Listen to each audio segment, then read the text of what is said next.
Baik, perkenalkan nama saya Mudi Purba dari Sistem Teknologi Informasi 182.349. Pada kesempatan kali ini, saya akan menjelaskan apa yang telah saya kerjakan untuk ujian akhir semester Sistem Multimedia II 2240.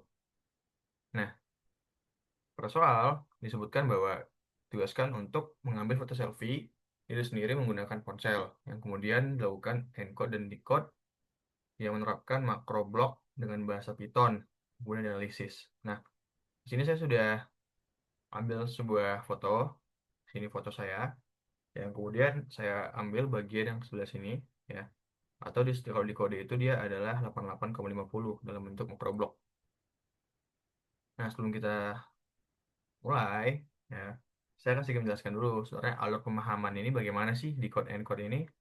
Jadi gambar itu terdiri dari RGB, ya, red, green, blue. Jadi setiap pixel itu pasti mempresentasikan eh, merah, hijau, dan biru. Yang kemudian itu diketahui bahwa fakta ternyata manusia itu lebih sensitif terhadap cahaya, ya, luminance, sehingga RGB ini dikonvert lagi jadi YCRCB, ya. Y itu untuk luminance, CR itu untuk luminance red, merah, dan CB itu untuk blue. Nah, kemudian setiap komponen ini, ya, setiap layer-layer ini itu diambil makro bloknya 8x8 blok, yang kemudian itu dilakukan transformasi DCT dan juga kuantisasi, dan eh, menghasilkan bitstream melalui zigzag ordering yang akan saya jelaskan lebih lanjut di bawah, ya. Nah, ini saya melakukan ini menggunakan Python, ya, sesuai instruksi. Di sini saya sudah ada kode Pythonnya untuk yang kompresi citra. Nah, inilah kode Python yang saya gunakan, ya.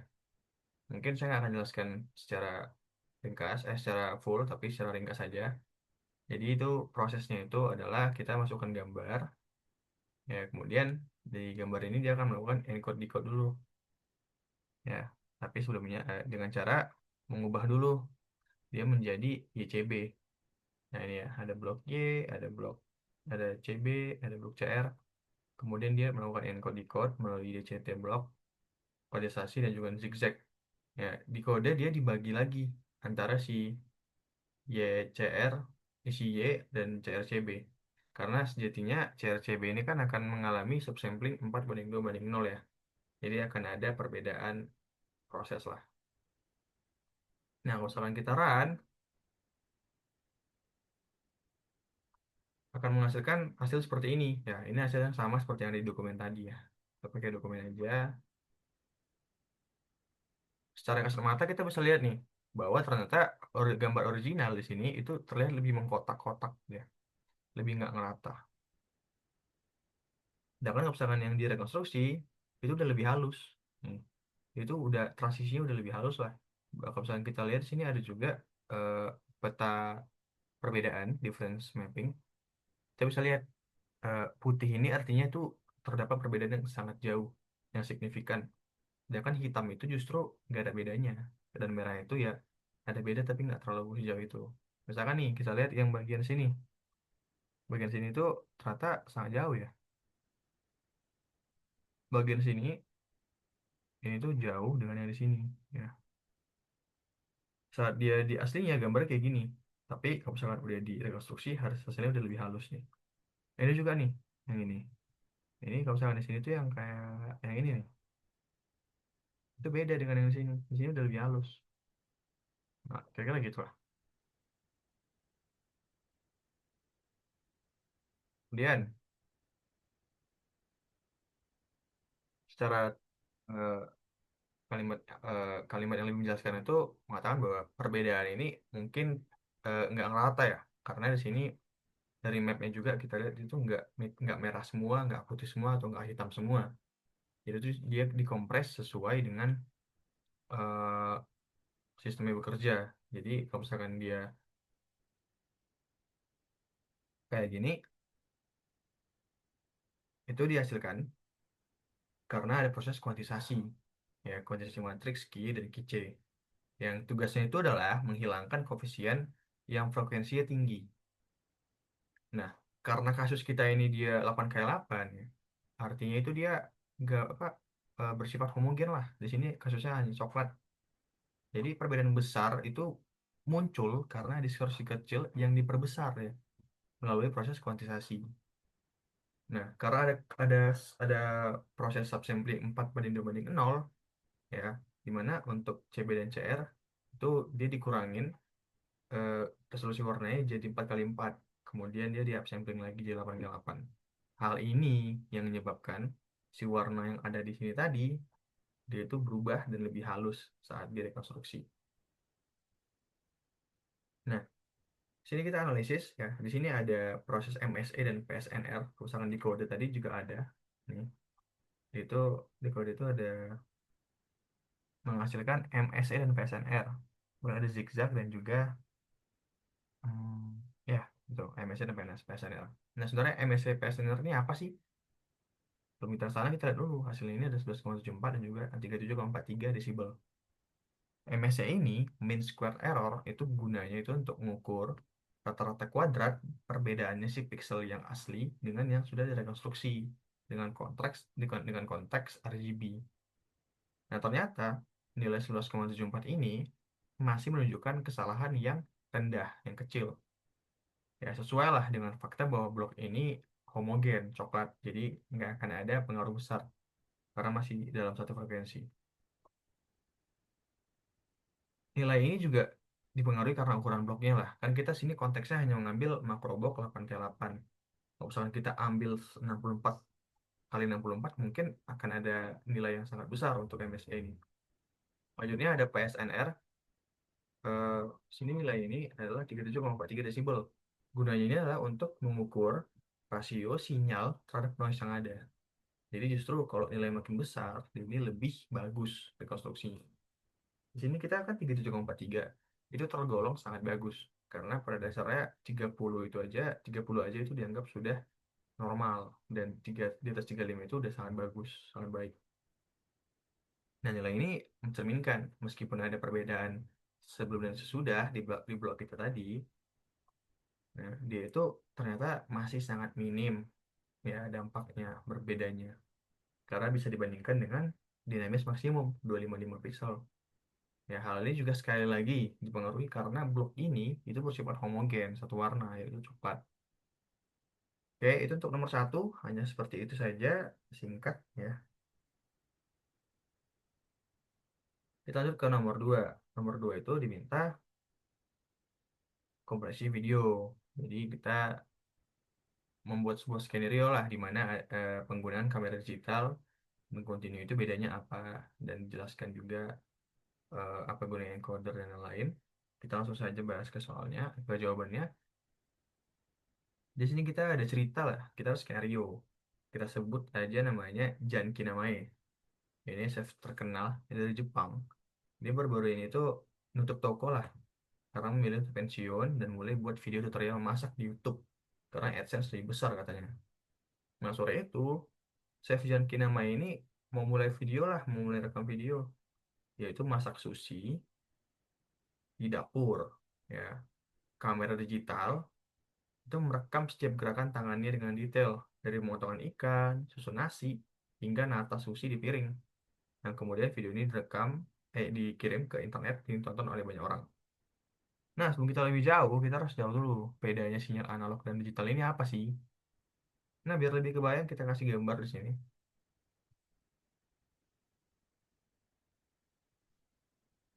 Kalau yang analog tuh dia sifatnya masih kontinu ya. Sifatnya kontinu, dan itu dia masih berbentuk sinusoidal gitu, grafik sinusoidal. Sedangkan kalau digital itu dia udah lebih kotak-kotak gini, ya satu nol satu nol satu nol. Jadi artinya ada banyak informasi yang dihilangkan lah. Ya, sinyal video analog berbentuk gelombang kontinu dan rentan terhadap noise. Ya, jadi yang kayak gini nih, transisi dari sini ke sini, itu sebenarnya itu ada noise-nya. Ya, karena informasi itu kalau nggak di sini ya di sini kan gitu.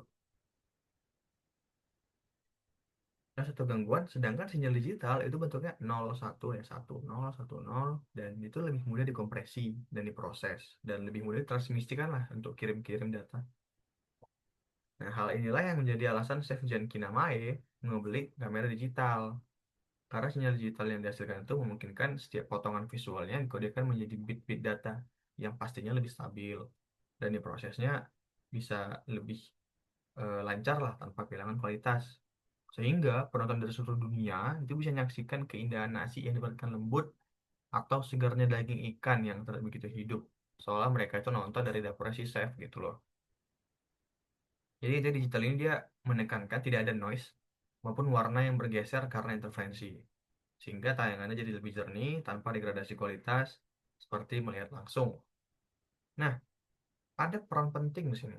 Peran si H264 sebagai video encoder. Ya, kita tahu bahwa video ini kan umumnya video bagus selaras dengan dengan ukuran yang besar. Makanya sebelum dikirim ke YouTube, biar nggak terlalu lama uploadnya, itu video itu melewati proses kompresi dulu. Di sini kita menggunakan H264 encoder. Di mana encoder ini gunanya itu untuk mengurangi ukuran file video tanpa mengurangi terlalu banyak kualitas. Dimana encoder ini tahu ya, dia tahu mana saja titik-titik yang dia nggak berubah. Ya, dia hanya fokus ke titik-titik yang bergerak. Nah, misalkan nih meja itu nggak berubah kan saat video, meja itu tetap diam gitu. Atau mungkin latar belakangnya si Sam ini juga diam aja gitu, dapurnya diam aja, gak kemana-mana. Jadi itu dia nggak akan nyimpan hal-hal yang kayak gitu, nggak disimpan. Dia itu lebih nyimpan gerakan tangan si chef saat motong tuna atau saat menggulung sushi, sehingga datanya itu yang disimpan nggak terlalu banyak ya. Penonton bisa tetap nonton dengan kualitas HD, tapi dengan internet yang pas-pasan gitu. Dia nggak akan buffer terlalu banyak lah. Secara umum, encoder ini bekerja melalui beberapa tahap. Pertama itu dia transform dulu menggunakan DCT atau Discrete Gaussian Transform, di mana setiap frame ini diubah dari bentuk visual jadi frekuensi. Nah, ya ini ngebantu gunanya untuk memisahkan bagian yang penting dari gambar ya dengan yang halus yang nggak penting sebenarnya. Kuantisasi setelah DCT tadi, datanya dipakai lagi kuantisasi dan kemudian ada misalkan hasilnya itu koma-koma 5,23 itu dibulatkan jadi 5 atau 5,76 dibulatkan jadi 6. Pembulatan nilai kecil yang nggak terlalu penting lah. Dan proses ini percaya mengurangi ukuran data yang menghilangkan detail halus yang itu nggak signifikan di mata kita di visual. Kemudian ada kompresi temporal, prediksi antar frame. Ya ini kayak mirip sama yang tadi. Jadi video itu nggak nyimpan semua frame secara utuh. Mereka itu justru video ini membandingkan frame saat ini ya si intra namanya dibandingkan dengan frame sebelumnya atau inter. Ya, dan dia itu hanya nyimpan perbedaan gerakannya aja. Jadi misalnya kalau misalnya tangan chef itu berpindah memotong ikan, ya, saat dia memotong ikan, yang disimpan itu hanya perubahan posisi tangan itu. Jadi badannya kan diam, dia itu nggak diproses. Lampunya dia nggak diproses. Justru dia hanya fokus ke tangan yang berubah-berubah. Dan itu pun yang disimpan hanya perubahannya, sehingga lebih ringan. Kemudian lanjut ke pengkodean entropi. Nilai-nilai hasil prediksi tadi itu dikuantisasi lagi. Dikompres lagi menggunakan teknik seperti dikenal itu Huffman coding atau CABAC sehingga menyimpan lebih mudah dalam bentuk bitstream yang lebih ringkas dan efisien lah untuk ditransmisikan. Nah, sehingga akhirnya hasil akhirnya itu dalam bentuk bitstream video yang sudah terkompresi. File video itu lebih kecil tapi tetap jernih dan bisa diunggah ke YouTube dengan kualitas visual yang tetap tinggi dan hemat bandwidth. Ini yang penting nih, hemat bandwidth. Jadi nggak banyak buffer nanti. Kita lanjut ke perbedaan open loop dan closed loop pada video encoding. Nah, secara gambar ini ada banyak di internet. Ini saya ambil satu. Jadi ya kalau open loop tuh ya dia gini aja, lurus aja dari awal sampai akhir ada endpointnya. Jadi itu nggak ada looping-looping gitu. Sedangkan kalau yang closed loop sesuai namanya aja, dia ada ngulang, ada ngulang, ada ngulang gitu, ada feedback path gitu namanya. Nah, biar lebih ngerti, open loop encoding ini itulah proses tanpa umpan balik ya, tanpa feedback ini dari si decoder. Artinya encoder ini hanya bergantung dan mengandalkan data yang dimasukkan. Artinya dia hanya bergantung pada frame yang asli tanpa memeriksa kesalahan rekonstruksi. Nah, tentu hal ini akan berkaitan dengan ukuran ya. Eh, Ukurannya akan besar dan juga dia akan menyebabkan akumulasi kesalahan drift gitu. Saat misalkan transisi gerakan cepat seperti tangan memotong, itu dia akan ada gangguan sinkronisasi visual. Kalau closed loop encoding ya, jadi dia kayak tertutup. Artinya H264 contohnya, eh, dia itu umpan balik dari kode yang sebelumnya, dari frame yang dihasilkan sebelumnya itu dipakai lagi, digunakan kembali untuk menyesuaikan pengkodean dan digunakan untuk mensimulasikan kode untuk meminimalkan kesalahan atau prediksi. Tapi harus dicatat bahwa proses ini akan membutuhkan biaya, yaitu proses yang lebih berat dan juga meningkatkan latensi karena dia harus ngulang-ngulang terus. Tapi sangat ideal untuk nonton video motong ikan yang butuh ketepatan gerakan. Jadi kalau gerakan begini, ya itu bisa ditangkap dengan baik. Karena itu gerakannya kan ngulang-ngulang aja ya, gerakannya ngulang-ngulang aja. Jadi ya dia pakai lagi gitu. Tapi agak latensi sedikit karena harus diproses dulu. Nah, jadinya ada penggunaan redundansi temporal untuk kompresi video. Jadi ini mirip sama yang tadi, dia itu menggunakan frame-frame sebelumnya lah. Jadi misalkan selama 10 detik pertama, chef ini hanya bicara dulu, masih intro dia. Sementara kamera itu cuma nyorotin wajahnya, ya dia hanya mulut yang bergerak. Nah, di balik layar, video encoder seperti H264 itu nggak nyimpan semua frame gitu. Ya, dia nggak nyimpan berkali-kali, dia hanya memanfaatkan redundansi temporal. Itu pernyataan bahwa sebagian besar gambar itu nggak berubah antar frame dalam jangka waktu tertentu. Atau secara teknis ya, encoder itu melakukan motion estimation. Apa itu? Yakni mencari blok pixel di frame sebelumnya yang sama dengan blok di frame saat ini. Misalnya, kan tadi saya hanya ngomong, hanya gerakan kecil pada bibir dan ekspresi wajah aja yang berubah. Ya, encoder itu hanya nyimpan vektor yang bergerak dan residu kesalahan dari mulut tersebut. Sedangkan bagian lain itu dan dibiarkan aja menggunakan frame sebelumnya. Ya, misalkan latar belakang, celana putih chefnya, atau meja, atau lampu. Nah, saat si chef ini mulai bergerak, ya, ketika chef udah mulai menggulung sushi, gerakan tangan, lembar nori, atau salmon, itu artinya udah bukan mulut lagi ya. Artinya tangan juga udah bergerak, badan bergerak. Nah, itu kamera itu mulai mengikuti si chef. Nah, ini proses ini encoder melakukan motion compensation, yaitu memprediksi posisi blok dari frame yang ada di frame sebelumnya. Ya, jadi kalau motion estimation itu menggunakan frame yang udah ada kembali. Sedangkan composition ini menggunakan frame yang udah ada untuk memprediksi frame selanjutnya, frame saat ini. Nah, jadi yang disimpan ini hanya delta perubahannya aja, hanya residual data, itu pun kalau nggak akurat sempurna. Jadi, kenapa harus residunya? Karena misalkan ada soal nih, soal X sama dengan 10 dengan X sama dengan 20. Ketimbang harus nyimpan dua-duanya, si X10 dan X20, kita lebih baik atau lebih ringkas kalau misalnya kita simpan perbedaannya dari deltanya. Jadi deltanya adalah 10 gitu loh. Akan lebih ringan lah. Nah, di frame ini, ya itu ada berlaku P frame dan B frame. Nah, frame yang P ini adalah predicted itu untuk eh, memprediksi dari referensi arah frame sebelumnya. Sedangkan B frame ini eh, bidirectional frame itu dia bereferensi dari dua arah sebelum dan sesudah. Nanti akan saya jelaskan lagi ke depannya. Ini adalah struktur group of picture GOP. GOP, picture ini frame, artinya sekumpulan dari frame. Ya, dengan ada susunan itu ada I-frame, ada P-frame, dan B-frame. Nah, di mana panjang GOP ini menentukan frekuensi frame I initial, I-frame, initial atau intra-frame, yaitu frame independen yang digunakan tanpa referensi. Dia itu nggak referensi kemana-mana.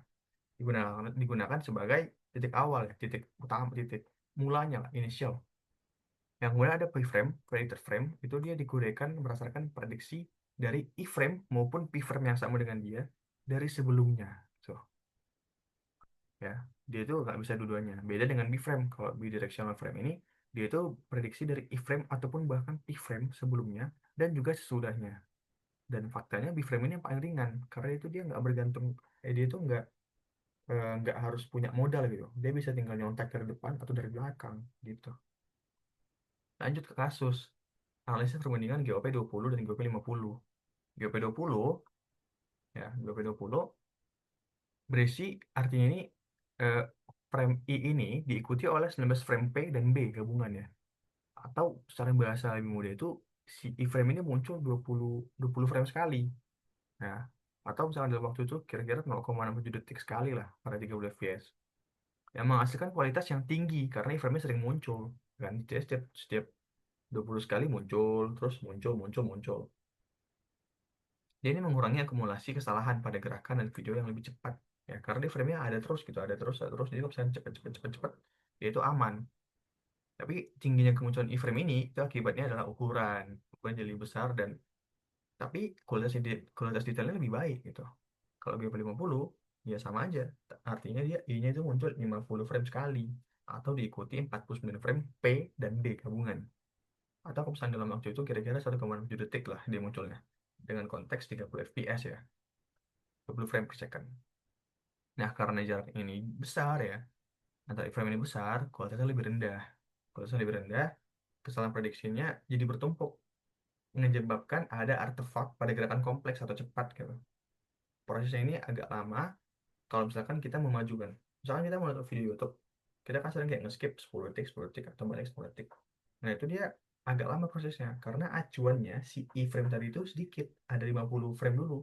Dia harus ngelompatin 50 frame dulu baru muncul iframe lagi. Sehingga prosesnya saat kita skip, skip, skip, skip, itu jadi lebih lama. Tapi ini cocok ya buat kamu mending-mending, karena mempertimbangkan bandwidth ya. Lagi-lagi bandwidth.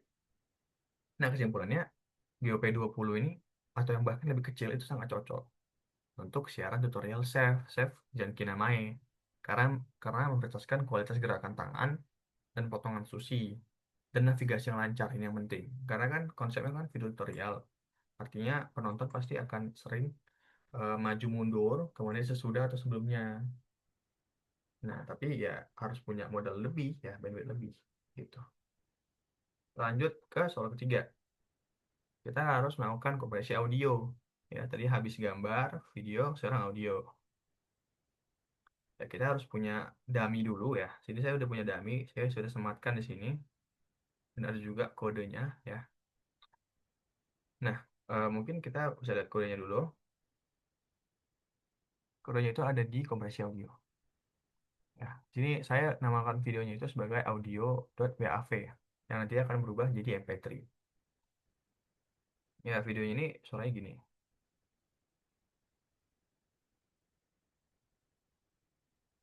Ya, dia akan melewati kompresi audio melalui kode Python ini dan akan menghasilkan audio kompres yang sebenarnya mirip dan memang seharusnya mirip. Nah, bisa kita jalankan kompresi audio ini, ya akan kita lihat sebuah visualisasi di sini.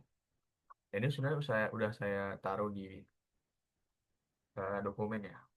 Nah, ini saya mau lihatkan, memperlihatkan nih ukuran file.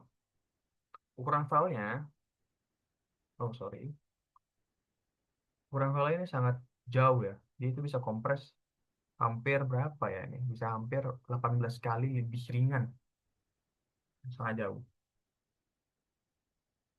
Nah, ini juga saya terapkan di sini ya. Durasi tadi 15 sekon. Ukuran file itu dari sebelum dan sesudah itu sangat jauh, sangat jauh. Nah, di sini ada perbandingan lah. Ada tiga perbandingan sebelum dan sesudah. Kita bahas pertama secara kasat mata dulu. Pertama ini ada perbandingan grafik amplitudo terhadap waktu. Artinya em, kita lihat di sini waktu original tuh dia agak tebal ya, agak tebal dan dia sampai waktu 0,025. Sedangkan kalau yang di sini dia lebih ringkas, lebih tipis, tapi kenapa sampai 0,1? Nah, hal ini karena MP3 ini konsepnya mengacu pada kompresi lossy ya, artinya ada frame-frame dummy yang ditambahkan baik di awal di akhir. Jadi walaupun dia sampai 0,1 di sini, tapi durasi nyatanya itu dia sama-sama 15 detik gitu. Itu hanya berlaku di kodenya aja, jadi nggak apa-apa nggak ngaruh. Nah, gue sini ada eh, grafik amplitudo terhadap frekuensi. Nah, kita bisa lihat bahwa yang orinya dia itu bisa nyentuh sampai lebih dari 80.000 kHz. 80 kHz. Sedangkan kalau udah dikompresi, dia itu cuma sampai 20-an kHz lah. Sedangkan pada yang log magnitudo, ya, di sini kita lihat frekuensi itu nyentuh hampir 100.000 kilo, ya, 100.000 Hertz. Dan itu grafiknya relatif justru lebih stabil di tengah gini. Nah, kalau udah dikompresi dalam MP3, dia itu hanya sampai di bawah 25.000 Hz. Ya, dan dia itu akan memotong bagian-bagian yang nggak penting gitu. Nah, analisisnya gini, kompresi MP3 Ini mengurangi beberapa detail amplitudo dalam waktu. Nah, mengurangi amplitudo di dalam waktu ini. Di sini kan tadi 0,04 ya. Di sini dia 0,1 dia, sama seperti yang saya bilang tadi. Karena algoritma MP3 ini menghapus informasi yang dianggap tidak terdengar oleh manusia. Ya, karena manusia juga nggak bisa dengar yang terlalu kecil kayak gitu ya, noise gitu. Atau bisa disebut sebagai psychoacoustic model. Hal ini terlihat dari gelombang MP3 yang lebih halus. Kayak kita lebih halus ya. Ini tebal, sini halus, ini kayak tipis-tipis. Sedangkan pada grafik kedua, pada WAV, spektrum frekuensi ini menyebar lebih luas. Jadi jauh sampai 80 kHz. Sementara pada MP3 itu udah lebih dipangkas. Nah, dari redam hingga 20.000 Hz. Nggak sampai 20.000, nggak sampai 25.000. Nah, ini dia mencerminkan kompresi lossy yang saya bilang tadi ya, MP3 itu mencerminkan kompresi lossy. Nah, yang ketiga ini ada audio WAV itu magnitudo locknya itu relatif stabil, bahkan pada frekuensi yang tinggi, yang menyentuh hampir 100.000. Sedangkan pada MP3 itu ya lebih jelas terlihat bahwa dia itu menurun drastis ya, dari 100.000 hingga tak sampai 25.000. Hal ini jadi membuktikan kalau data dengan magnitudo yang rendah, dan juga frekuensi yang tinggi itu dipotong, dibuang. Kita lanjut ke yang keempat, watermark. Ya, kita itu disuruh untuk mensimulasikan, demonstrasikan, dan jelaskan menggunakan bahasa Python. Ya, kita itu harus embed, menanamkan, dan deteksi watermarking sebuah sinyal suara sinusoidal 440 Hz dengan sample rate 40.000 sampel per detik. Nah, kita itu nanti akan menunjukkan grafik sebelum sesudah, terus mainkan suaranya, kemudian jelaskan isi deteksi. Oke.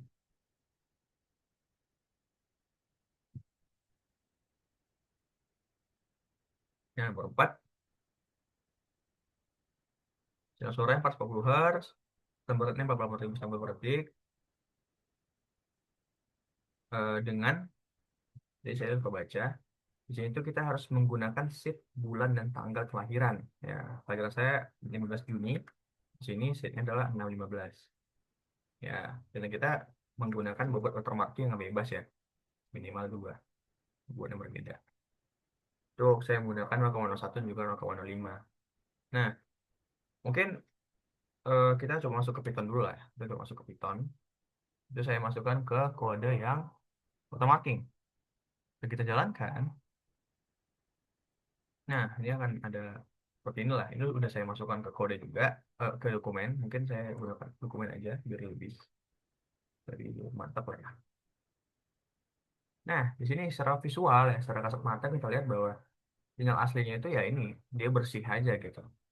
Sedangkan saat dia menggunakan watermarking dengan alpha 0,01, dia itu agak sedikit bergerigi.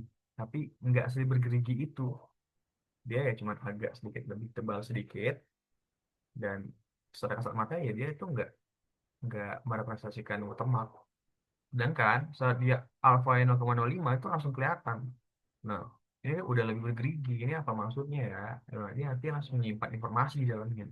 Langsung ketahuan. Nah, ini analisisnya.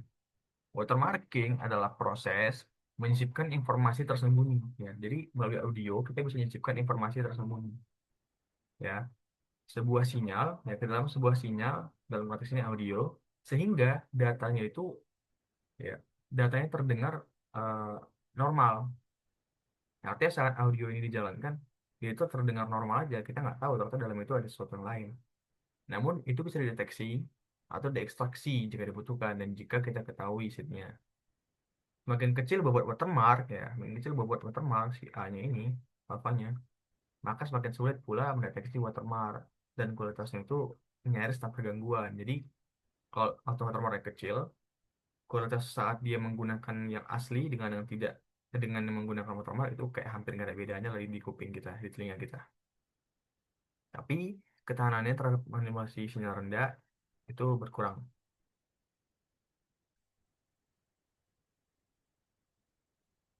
Eh, Manipulasi sinyal itu dia rendah menurut saya. Begitupun sebaliknya, ya, semakin besar nilai alfa, ya, bobotnya ini, maka semakin tinggi pula skor deteksinya. Jadi semakin besar, semakin nih kita lihat saat 0,05 dia semakin ketahuan gitu. Dia semakin terdeteksi justru. Yang menunjukkan watermark ini lebih mudah dikenali. Kita coba dengar dulu. Jadi saya udah ada yang aslinya audio original. Nah, ini yang asli. Kalau misalnya kita pakai watermark alpha 90,01, dia seperti ini. Itu udah berbeda kan. Sedangkan kalau 0,5 pasti berbeda lagi. Ya, ya itu cukup sakit di telinga dan sangat terdengar ya perbedaannya antara si 0,05 dan juga 0,01 bahkan dengan yang ori. Nah, analisisnya saat alpha 0,01 ini harusnya tanda panah ya, ini harus tanda panah. Skor teksnya itu adalah 0,0107 ya. Jadi watermark itu sebenarnya sulit dideteksi, sulit ketahuan karena sinyal itu tersembunyi, sangat kecil lah dibandingkan sinyal utama. Dan kualitas itu audionya masih relatif jernih lah ya, dan hampir nggak ada terdengar perubahan, nggak terlalu kresek-kresek lah. Sementara saat dia alpha 0,05 ya, dia itu menghasilkan skor deteksi 0,0507. Watermark ini akan lebih mudah dideteksi karena sinyal yang tersembunyi itu lebih besar, ketahuan lah. Bahkan dari visual aja kita tahu bahwa oh ini dia gambarnya udah kayak gini, tapi pasti ada yang disembunyikan dalam audio ini gitu. Nah, karena besarnya audio yang disembunyikan ini, dia itu kualitas audio ini menurun dan justru memicu kemunculan noise ya, seperti yang kita dengar tadi. Kenapa? Karena ibaratnya suara yang ori ini dia harus berdampingan dengan yang disimpan. Sementara mereka outputnya harus sama ya. Kita harus sama-sama menghasilkan suara. Dia terpaksa ya, dia suaranya ada noise-nya gitu. Ya, mungkin sekian penjelasan UAS dari saya terkait sistem multimedia II 2240. Saya Budi Purba, Sistem Teknologi Informasi 182 mengucapkan eh, sekian dari presentasi saya mengenai UAS ini. Terima kasih sudah menonton.